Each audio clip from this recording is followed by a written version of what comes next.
सबसे पहले जय हिंद सर, जय हिंद मेरे सभी दोस्तों को। तो मैंने जो कहानी पढ़ी थी उनमें से एक कहानी है 2 रुपए दिन कमाने वाली आज संभाल रही करोड़ों की कंपनी, जो कल्पना सरोज की है। कल्पना का जन्म महाराष्ट्र के बिंदर में हुआ था। घर में ज़्यादा पैसे नहीं थे, स्कूल जाना मुश्किल और ऊपर से समाज में भेदभाव। लेकिन कल्पना जी ने हर मुश्किल को एक एक करके खत्म किया। 10 साल की उम्र में 10 साल बड़े आदमी से शादी कर दी, लेकिन ससुराल भी बहुत परेशानियों से भरा था। गाली गलौज, कोई इज्जत नहीं। इतना सब सहने के बाद हिम्मत करके घर छोड़ दिया। गांव आने पर गांव वाले ताने मारते थे, लेकिन कल्पना जी ने हार नहीं मानी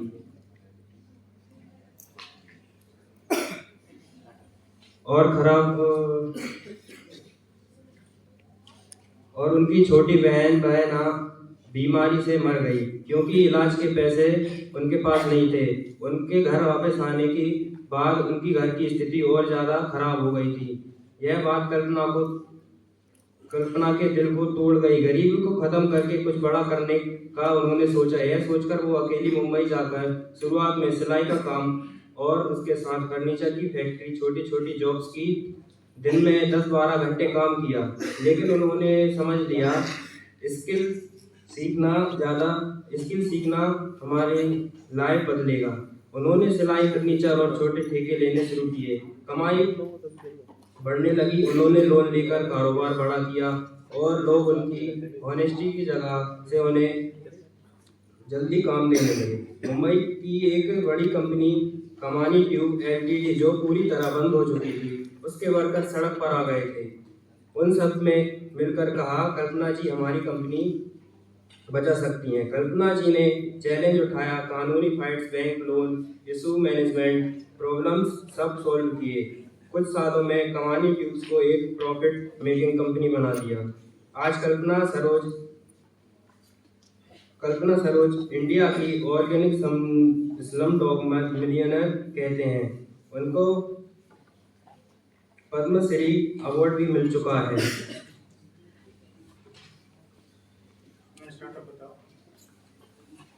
मेरा स्टार्टअप है, अगर हम सोचने बैठे तो बहुत सी समस्याएं हैं।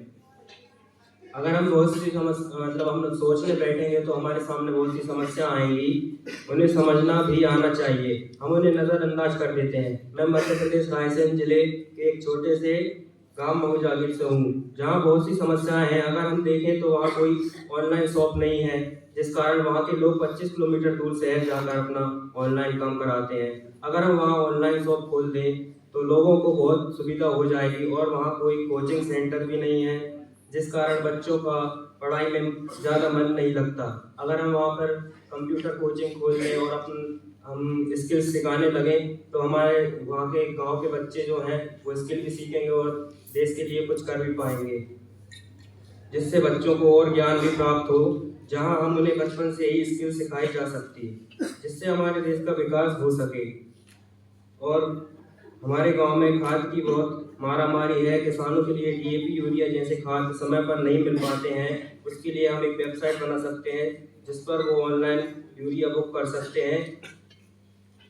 जैसे खाद समय पर नहीं मिलता, वहाँ हम अपनी एक गोदाम भी खोल सकते हैं, जिससे किसानों से ज़्यादा दूरी परेशानी ना झेलनी पड़े और उन्हें सुविधा मिल सके।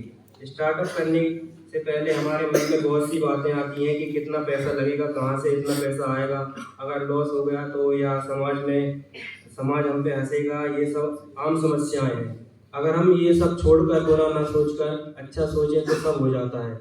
मुझे भी पहले लगता था कि यार पैसा कहाँ से आएगा और मेरा व्यवसाय चलेगा या नहीं, अगर करूँ तो। पर हमारे विकास सर, एचओडी सर और डॉक्टर विनोद वर्मा सर ने जब हमें बताया कि सफल व्यक्तियों की कहानियां पढ़ने को कहा, तो हमारा सारा डर खत्म हो गया। हमें डॉक्टर विनोद वर्मा सर ने बताया हमें ज़्यादा अच्छा या ज़्यादा बड़ा नहीं करना चाहिए। शुरुआत छोटे से होती है। हम अगर सोचें कि एकदम हम महीने के करोड़ों रुपए छापने लगे तो ये कभी नहीं होगा। पहले छोटे से शुरू करना चाहिए, जिससे ज़्यादा रिस्क नहीं है। व्यवसाय करने से पहले हम जो करने वाले हैं उसका रेफरेंस लेना जरूरी होता है, जिससे हमारी गलतियां सही होती हैं और बेहतर करने की सोच पैदा होती है। मैं और एक स्टार्टअप तो मतलब मेरा एक स्टार्टअप मैं शुरू करना चाहता हूँ जो पापड़ का। मेरी मौसी जो है बहुत अच्छा पापड़ बनाती है, और जहाँ तक मैंने देखा है वैसे पापड़ अभी तक मैंने ना देखा है, ना मैंने कहीं ऐसा खाया है। जहाँ खाया भी है तो उस जैसा वहाँ टेस्ट मिल नहीं पाया है। मैं सोचता हूँ कि उस टेस्ट को हर एक इंसान तक पहुँचाया जाए। इसके लिए मैं एक ऑनलाइन वेबसाइट बनाऊँ, और वो मैं ऑनलाइन भी बेचूँ और ऑफलाइन भी बेचूँ। बाकी मुझे फ़ोटोग्राफी का भी बहुत शौक है, इससे मैं फ़ोटोग्राफी भी कर सकता हूँ। बहुत बढ़िया। पापड़ हो सकता है वो स्वाद दुनिया को पसंद आ जाए, उसको ब्रांड में कन्वर्ट करिए। पापड़ से कंपनी